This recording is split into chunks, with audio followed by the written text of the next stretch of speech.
Welcome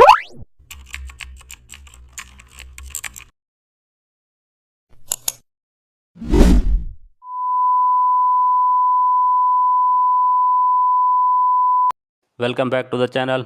Today's Photoshop project is all about cyberpunk vibes. We build a glowing futuristic city background from scratch.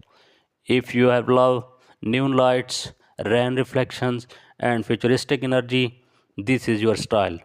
Start with a dark cyberscape photo. Add new layer with glowing neon colors, pink, blue or purple. Now use brush tool to paint windows lights manually and add lines or smoke overlays for realism. Now use hue saturation to match the entire tones. Finish with the gradient map for cinematic lighting, and there you have it. Your cyberpunk city ready for your next design as thumbnail. Don't forget to subscribe.